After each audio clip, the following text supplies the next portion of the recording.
kita sebut aja ada satu cowok namanya Gito ya. Oke. Dia masih muda, sekitar 20-an lah umurnya. Dan dia pelajarin yang namanya Rogosukmo ini. Kejadiannya di Purwokerto. Dan dia tuh belajar sama satu orang gurunya yang namanya Ki Banda. Dia belajar emang karena dia dekat akan agama apa gimana dia? Sebenarnya kalau dari cerita yang gue dapat Muy, si Gito ini emang udah pelajarin banyak ilmu hitam dan ilmu-ilmu tentang makhluk halus lah. Dan dia kayaknya udah sampai pada level dia mau coba nih Rogosukmo. Makanya dia belajar lah sama si gurunya ini. Nah si Ki Banda ini emang terkenal sakti dan muridnya tuh banyak banget. Salah satunya Gito ini. Nah kayak yang gue bilang tadi, sampai prosesnya di tingkatan tertentu, si Gito ini bilang kalau dia tuh mau belajar Rogosukmo sama gurunya. Gue langsung masuk aja ya ke ritualnya. Jadi setelah diokein sama gurunya ini, sama si Ki Banda, Gito itu harus nyelesain yang namanya ada ritual, dia harus mandi. Dia mandi di 3 malam berturut-turut. Biar apa, Bi? Emang dari si Ki Bandanya kayak gitu Nat. Syaratnya buat bisa Rogosukmo berarti. Betul. Oke. Jadi si Gito ini mandi di air pancuran. Itu tuh malam Rabu sampai malam Jumat. Dan dia mandi 3 hari itu buat ngejalanin si ritual ini. Dan mandinya itu harus tengah malam. Jadi si Gito ini dia duduk di pancuran itu, dia telanjang dan dia baca mantra. Dia duduk kayak di batu besar gitu di pancuran itu. Dan selama dia ngejalanin ritual ini di malam pertama itu, malam Rabu, itu berarti hitungannya hari Selasa ya, Selasa malam Rabu gitu ya. Dia tuh ngalamin banyak banget gangguan Nat, Moy. Kayak selama dia lagi mandi itu, dia nyium bau busuk. Terus dia kayak ngerasa ada yang ngeliatin dia, tapi persis di depan dia, itu dia ngeliat diri dia sendiri. Berdiri di depan dia. Dan yang parahnya, dia ngeliat dirinya sendiri tuh kebakar depan dia sampai gosong. Dan kayak gue bilang tadi kan, dia tuh kayak dikelilingin sama banyak makhluk halus di sekelilingnya dia.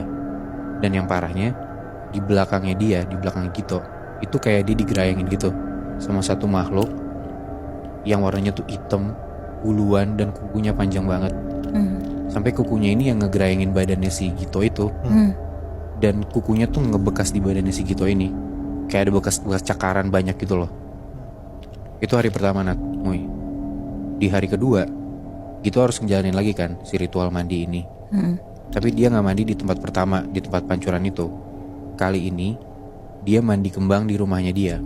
Tapi gak cuma mandi pakai kembang-kembang buat yang bunga-bunga kuburan gitu, gak cuma itu. Tapi dia juga harus balurin badannya pakai darah ayam hitam atau ayam cemani. Jadi kayak ayam lu sembelih, terus darahnya lu kumpulin, terus lu balurin tuh ke badan lu. Dan sama, dia ngelakuinnya harus dengan telanjang. Dia duduk di satu tanah gitu, dan dia baca-bacain mantra yang harus dia baca gitu untuk menjalani si Rogosukmo ini. Dan di hari kedua pun Gito juga ngalamin gangguan yang separah gangguan pertama gitu loh. Seolah-olah di depan dia, di depan Gito, kali ini gak cuma ada satu sosok Nat, Muy, tapi banyak banget. Walaupun di depan dia persis, itu tetap ada sosok si badan Gito ini.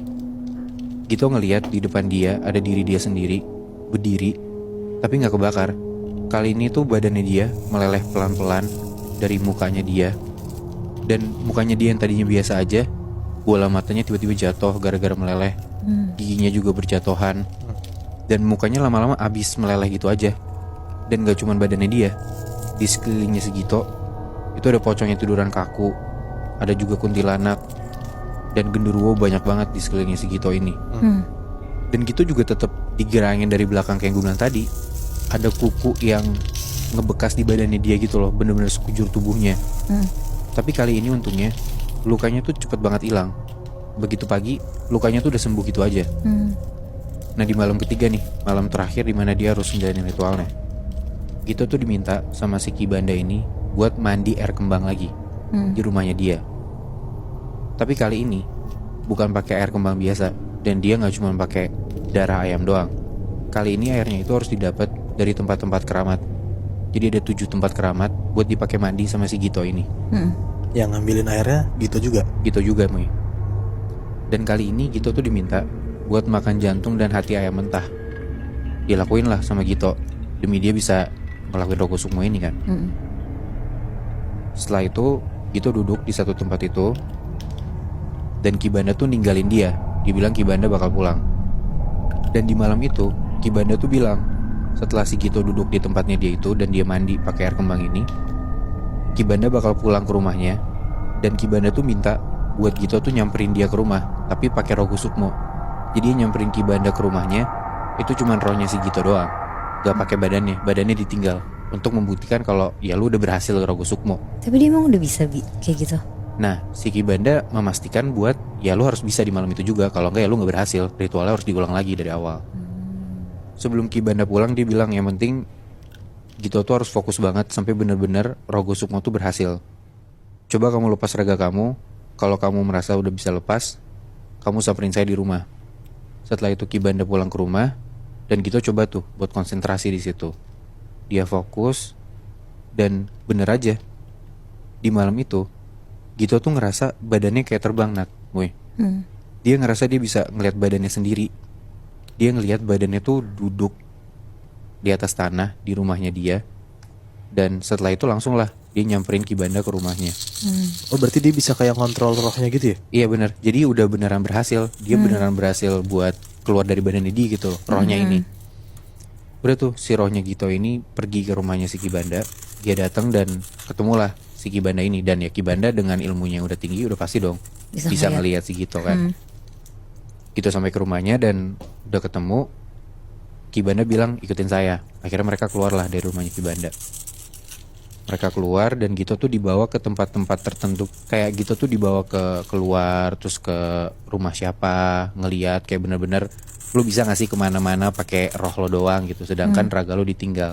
Tapi di situ Kibandanya itu nggak Rogo Sukmo ya? Dia Nggak. jadi diri dia aja. Dia pakai badannya sendiri dan itu posisinya tengah malam, kayak sekitar jam 1 jam 2-an.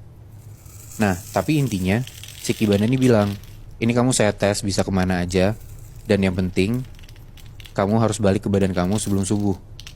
Karena kalau udah lewat dari subuh, dia nggak bisa balik ke badannya dia. Dan di situ Kibanda bilang kalau dia tuh nggak mau nganter Gito balik ke badannya, Gito harus balik sendiri. Biar dia mandiri gitu loh, kayak ya lu udah jago dan lu harus bisa sendiri, nggak mungkin gua anterin terus. Sampai akhirnya Kibanda itu ngajak Gito ke suatu tempat kayak kebun-kebun gitu dan banyak pepohonan. Terus Kibanda bilang, coba kamu pergi ke sana. Sambil gurunya tuh nunjuk ke satu arah yang jalannya tuh ya lebih jauh lah dari gurunya ini. Dan di situ ya pepohonannya makin banyak. Gitu jalan terus jauh dengan rohnya dia doang sampai gurunya ini nggak kelihatan udah di mana. Gitu masuk ke pepohonan itu dan itu kayak sekitar udah jam 3 atau setengah 4 subuh. Ya udah mau subuh lah ya. Gitu udah nggak ngeliat lagi nih gurunya ada di mana. Kayak dia mau nyamperin gurunya ke tempat dia pisah tadi juga nggak ada. Cuman pas Gito mau balik ke badannya dia, Gito coba ambil jalan A gitu ya buat ke rumahnya dia. Entah kenapa dia tuh selalu balik ke titik awal. Jadi kayak dia kayak disasarin gitu loh, Nat.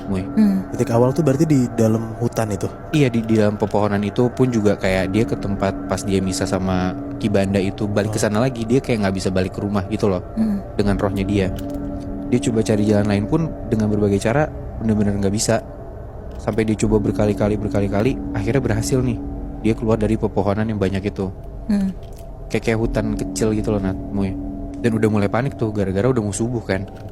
Ditambah saat Gito ngelakuin Rogo Sukmo ini, dia tuh kayak masuk ke dalam dimensi yang beda sama dimensi manusia gitu loh, Nat.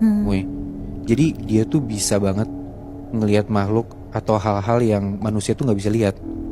Segala makhluk banyak banget itu ada di situ, ada di pohon-pohon di hutan-hutan itu ataupun di perjalanan dia pas dia